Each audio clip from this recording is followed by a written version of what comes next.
Good afternoon, student. Standard 8, lesson number subject science, lesson number 2, health and disease.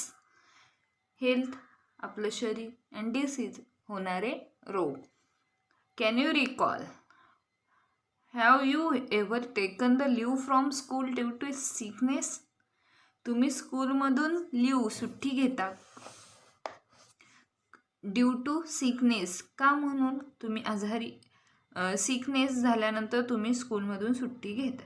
Yes when का म्हणून घेतो तर there was a feeling of illness. आपण काय झालेलो असतो इलनेस आजारी असतो. We have taken leave from school म्हणून आपण आपल्या स्कूलमधून सुट्टी घेतो. What happens exactly when we become sick. When become sick there is a disturbance in the normal health. आपली जी हेल्थ आहे ती काय झालेली असते डिस्टर्ब झालेली असते. Pain in our body. आपल्या बॉडीला काय होतो पेन होतो दुखत असतं कुठंतरी. One may get a fever. आपल्याला ताप आलेला असतो. या कारणांमुळे आपण काय घेतो become a sick. Sometimes we feel good even without taking any medicines and sometimes we need to consult doctor and take regular medicine in a sickness and why is it so. तुम्ही काय करता पहिल्यांदा some illness can be treated at home with household remedy. म्हणजे जे घरचे उपाय आहेत ते करून पाहता. Even if there is a infection. त्यामुळे तुम्हाला काय होतं इन्फेक्शन होतं. It can be a short period and gets cured by itself but some of illness. काही आजार हे असे असतात की ते डॉक्टरकडे गेल्यानंतर लवकर बरे होतात. तर काही आजार हे आपण आपल्या घरीचे मेडिसिन्स घेऊनही कंप्लीट करतो. Okay, health is a state of complete physical, mental and social well-being and not merely the absence of any disease. Health हे काय आहे तर कम्प्लिटली फिजिकल अँड मेंटल. आपलं फिजिकल ही आणि मेंटल जे शरीरामध्ये चालू असतं विचार करणे फिजिकली तुमचे काय अवयव किंवा मेंटली डिस्टर्ब असाल तर तुमची हेल्थ चांगली नसते. पण मेंटली ही गुड राहणं social beings or not merely अभाव the absence of any disease.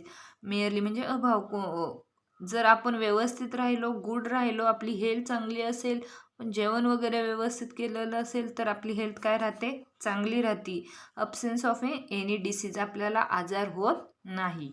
What is mean by disease. Disease म्हणजे काय conditions of a disturbance in a physiological and a psychologically process of body is called as a disease. आपल्या शरीरामध्ये जे अडथळा आणणारी जी स्थिती असते ती सायकॉलॉजिकल और फिजिओलॉजिकली म्हणजे शारीरिकदृष्ट्या आहे किंवा मानसिकदृष्ट्या जी प्रोसेस आपल्या बॉडीमध्ये होते त्यालाच आपण काय म्हणतो disease. Each disease has its own specific system. प्रत्येक डिसीज प्रत्येक रोगाचं असं एखादं कॅरेक्टर असतं. Types of a disease. You must have heard the names of a various disease like diabetes common cold. Diabetes म्हणजे माहिती आहे तुम्हाला मधुमेह. कॉमन कोल्ड आजार asthma down syndrome heart disease etcetera. Reason and systems of all the disease are different. प्रत्येक आजाराचे जे symptoms आहेत जे म्हणजे सिम्टम्स म्हणजे जे तुम्हाला दिसतात की ताप आला म्हणजे आपल्याला आजार आहे आपण असं सिम्टम्स त्याची जी सिम्टम्स आहेत ते कसे आहेत वेगळे. To bring a coordination in specific studies of a disease are classified as follows. आता या डिसीजचे टाईप्स आहेत मग ते कोणकोणते बघूया आपण. टाईप्स ऑफ अ डिसीज रोगाचे प्रकार. फर्स्ट आहे अकॉर्डिंग टू ड्युरेशन. ड्युरेशन म्हणजे काही काळासाठी राहणारा डिसीज अकॉर्डिंग टू ड्युरेशन. आणि सेकंड आहे अकॉर्डिंग टू रिझन्स. कशामुळे होतो आणि किती काळ राहतो. आता अकॉर्डिंग टू ड्युरेशनमध्ये पुन्हा दोन आहेत chronic disease and acute disease. Chronic disease म्हणजे दीर्घकालीन म्हणजे खूप दिवस राहणारा डिसीज आणि ॲक्यूट डिसीज म्हणजे तीव्र लगेच येणारा डिसीज. दीर्घकाळ राहणारा म्हणजे खूप दिवस राहणारा अकॉर्डिंग टू रिझन. कोणकोणत्या रिझनमुळे येतो? फर्स्ट आहे हेरिडिटी डिसीज, आपल्या अनुवंशिकतेमुळे येणारा डिसीज, आपल्या अनुवंशिकतेमुळे म्हणजे आपल्या आईवडिलांकडून आलेले रोग. एक्स ड्रॉन्स सिंड्रोम म्हणजे वाढीचे आजार, जसं की तुमची वाढ नाही होत असे, ड्रॉन्स सिंड्रोम. सेकंड आहे ॲक्वायर्ड डिसीज. ॲक्वायर्ड डिसीज म्हणजे काय? ज्या व्यक्तीची रोगप्रतिकारक क्षमता कमी झालेली असते यांपासून होणारे डिसीज. मग ॲक्वायर्ड डिसीजच्या पुन्हा 2 टाईप आहेत, इन्फेक्शन्स डिसीज आणि नॉन इन्फेक्शन. इन्फेक्शन डिसीज म्हणजे संसर्गजन्य लगेच होणारे रोग, आणि नॉन इन्फेक्शन म्हणजे वासामुळे न होणारे रोग. आता इन्फेक्शन डिसीजेसमध्ये कोणकोणते येतं? Common cold, flu, dengue. म्हणजे तुमचा कॉमन कोल्ड म्हणजे खोकला आहे, फ्ल्यू आहे, ताप आहे, किंवा डेंग्यू, हे सगळे रोग कसे आहेत? इन्फेक्शन डिसीजेस, संसर्गजन्य रोग आहेत. नॉन इन्फेक्शनमध्ये आहे डायबेटीज, हार्ट डिसीज म्हणजे तुम्हाला अटॅक येणे किंवा मधुमेह, हे कशामध्ये? नॉन. हा टाईप्स ऑफ डिसीजचा चार्ट व्यवस्थित लिहिणारे, हेल्थची डेफिनेशन लिहिणारे, डिसीजची डेफिनेशन लिहिणारे, टाईप्स ऑफ डिसीज पण लिहिणारे. पुढचा पॉईंट आहे can you tell why do the following disease spread? का होतात डिसीज? आता हिपेटिप्स म्हणजे तुमची जुडेसी, कावीळ.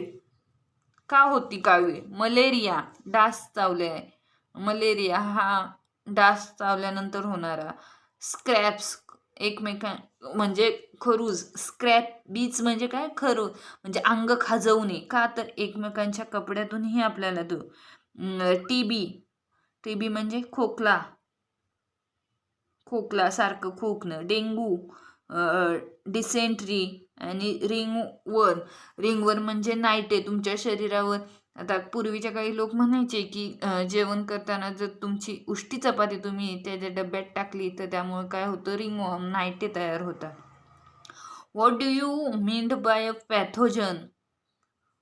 पॅथोजन मीन्स काय? तर रोगजंतू. आणि what do you mean by infection disease? मग इन्फेक्शन डिसीजेस म्हणजे काय? तर संसर्गजन्य रोग, एकापासून दुसऱ्याला होणारे रोग. तर इथं तुम्हाला त्यांनी एक डायग्राम दाखवली. In the area small droplets are vaporised in the fine mist. काही ड्रॉपलेट्स दाखवलेत.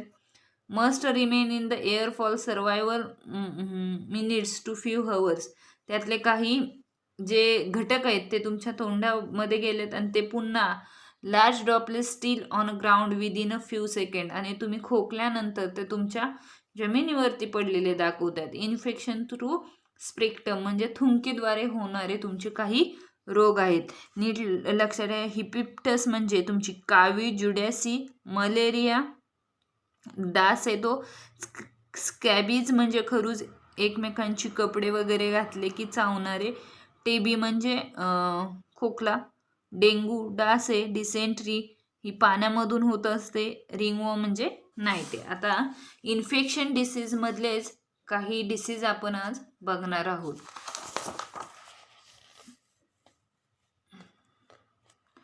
Infections disease spread through contaminated air, water, food और व्हेक्टर्स.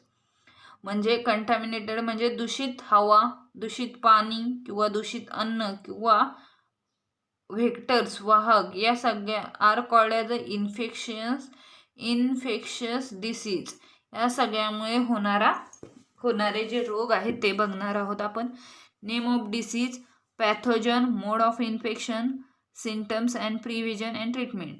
म्हणजे पहिला आहे कोणता डिसीज आहे, कोणत्या कारणांमुळे आला, कसे येतात, कोणत्या बॅक्टेरियामुळे होतो, कसे येतात त्याचे सिम्पटम्स काय आहेत, म्हणजे तुम्हाला ते कसे ओळखता येतात, आणि त्यावर तुम्ही काय ट्रीटमेंट करता. पहिले आहे ट्युबरक्युलोसिस. ट्युबरक्युलोसिस म्हणजे टीबी. मायकोबॅक्टेरियम ट्युबरक्युलोसी या कॉजेसमुळं हा डिसीज आपल्याला येत असतो. मोड ऑफ इन्फेक्शन काय? Spitting by patient. एखादा पेशंट थ्रू एअर, एखादा पेशंट थुंकला तर. Prolongated contact with and sharing of a materials of patient. एखाद्या पेशंट बरोबर आपण दीर्घकाळ बसलो, त्याच्याशी बोललो तर त्याद्वारे सुद्धा आपल्याला TB होऊ शकतो. सिम्पटम्स आहे क्लोनिक कफ म्हणजे खूप सारा करतो खोकला, त्याप्रमाणे ब्लॉडली स्पिटिंग, तोंडातून रक्त बाहेर येणे, इमॅकिकेशन, तुमचं जे वजन आहे ते कमी होणे, डिफिकल्ट ब्रीदिंग, श्वास घेण्यासाठी अडचणी येणे, हे त्याचे काय आहेत सिम्पटम्स. मग त्यावर तुम्ही काय ट्रीटमेंट घेऊ शकता. BCG व्हॅक्सिन, हे काय आहे तर व्हॅक्सिन आहे. Isolation of patient, regular medication like DOT. या DOTचा लॉंग फॉर्म सांगणार आहे तुम्ही लिहून. रेग्युलर मेडिकेशन्स म्हणजे इतरांपासून होणारे वेगवेगळे जे आजार आहेत ते, किंवा जास्त इतरांजवळ आपण बसायचं नाही. म्हणजे जर एखाद्याला TB झालाय तर त्याच्यापाशी जास्त वेळ बसायचं नाही. हे त्याच्यावरच्या ट्रीटमेंट आहेत. सेकंड आहे हिपॅटायटिस जुडॅसी. आपले शरीर जे आहे ते पिवळं पडतं, डोळे पिवळे पडतात. धिस इज अ कावीळ. हिपॅटायटिस व्हायरस ABCD, तो आपल्याला हिपॅटायटिस व्हायरस या पॅथोजनपासून मिळतो. कंटॅमिनेटेड वॉटर, खराब झालेलं दूषित झालेलं पाणी. शेअरिंग ऑफ निडल्स, जसं की दवाखान्यामध्ये गेल्यानंतर इंजेक्शन दिल्यानंतर तीच सुई वापरणे. ब्लड ट्रान्सफ्युजन, आपलं रक्त दूषित झालं, या सगळ्या कारणांमुळे जुडॅसी होत असते. त्यावर सिम्पटम्स काय आहेत. ॲनॉरेक्झिया म्हणजे आपली भूक कमी होते. येलो युरिन, तुमची युरिन जी आहे ती येल्लो येते. जनरली वीकनेस, तुम्हाला वीकनेस येतो, तुम्ही खूप आजारी, म्हणजे वीकनेस म्हणजे तुम्हाला काही करण्याची इच्छा राहत नाही. न्यूरॅसी, मळमळ, उलटी येणे. ग्रे स्टोल, आपण ओमेटिंग किंवा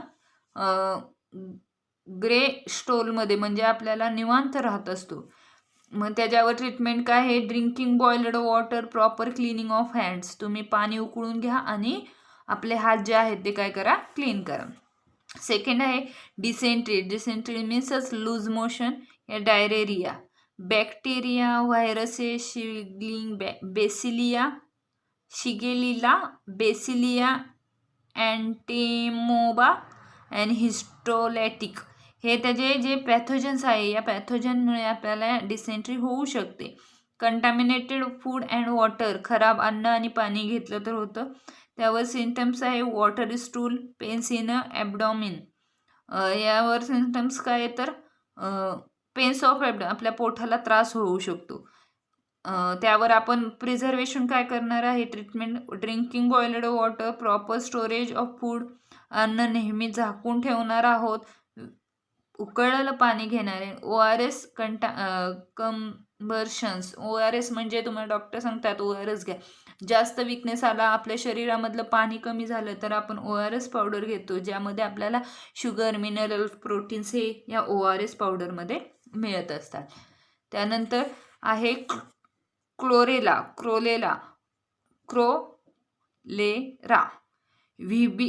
व्हिबिरो क्लोरेला बॅक्टेरियम आहे. या पॅथोजनमुळे आपल्याला क्लोरेला होत असतो. कंटॅमिनेटेड फूड ऑफ वॉटर, हे सुद्धा खराब पाणी अन्न यामुळे होतं. Vomiting, severe diarrhoea, cramps in legs, vomiting उलट्या होणे. सर्वाईव्ह डायरेरिया म्हणजे लूज मोशन होतात. क्रॅम्प्स इन लेग्स, पायाला आपल्या गोळी येणे. त्यावर उपाय काय आहे. Following hygienic practices, avoiding open place food, जे उघड्यावरचं अन्न आहे ते बंद करणे. ड्रिंकिंग बॉइल्ड वॉटर, उकळलेलं पाणी घेणे. व्हॅक्सिनेशन्स घेणे क्लोरेलाच्या. त्यानंतरचा आहे टायफॉइड, लास्टचा पॉईंट आहे टायफॉइड. जे इंटेस्टाईनला येणारा ताप, टायफॉइड म्हणजे आपले जे आतले दोन स्मॉल आणि बिग, त्यामधल्या येणारे इंटेस्टाईनला येणारा ताप. सल्मोनिया टायफा या बॅक्टेरियम या पॅथोजनमुळे हा टायफॉइड होत असतो. जास्त मच्छर चावल्यानंतर सुद्धा होत असतो. कंटॅमिनेटेड फूड अँड वॉटर, खराब झालेलं पाणी अन्न यामुळे होतं. त्यामधले सिम्पटम्स काय आहेत तर ॲनॉरेक्झिया, हेडेक मीन्स डोके दुखणे. ॲनॉरेक्झिया म्हणजे भूक मंदावणे. रॅश, आपल्या शरीरावरती पुरळे येणे. ऑन ॲबडॉमिनम, आपल्या शरीरावर पूर्ण. Dysentery, fever up to 104 degree 104च्या वरती असलेला ताप, जुलाब लागणे म्हणजेच लूज मोशन, या सगळ्या कारणांमुळे आपल्याला कळतं की आपल्याला टायफॉइड आहे. त्यावर प्रिझर्वेशन ट्रीटमेंट आहे. Drinking clean water, vaccination proper, disposal of sewage, ही सगळी त्याची काय आहेत तर ट्रीटमेंट आहे. आता तुम्ही काय करणार आहात, नोट्स लिहिताना तुम्ही ज्या इन्फेक्शनचं लिहिणार आहात, आता तुम्ही पहिल्यांदा पॉईंट लिहिला इन्फेक्शन्स.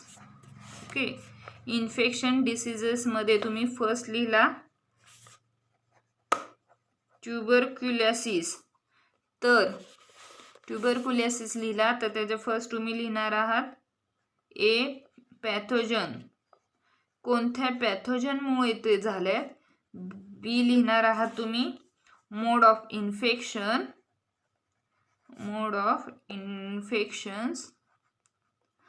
थर्ड लिहिणार आहात त्याचे सिम्पटम्स काय आहेत. आणि लास्टचा पॉईंट तुम्ही लिहिणार आहात ट्रीटमेंट. हे असे एका इन्फेक्शन डिसीजचं तुम्ही लिहिणार आहेत. त्यानंतर पुन्हा तुम्ही दुसरा टाकणार तुमची जुडॅसी म्हणजे तुमची कावी, त्याचे हे 4 पॉईंट लिहिणार. असे व्यवस्थित या नोट्स लिहा आणि मला त्याचे फोटो पाठवा. कॅन यू रिकॉल हाही प्रश्न आन्सर तुम्ही लिहिणार आहात. राहिलेला पार्ट आपण उद्याच्या तासाला बघूया. थँक्यू.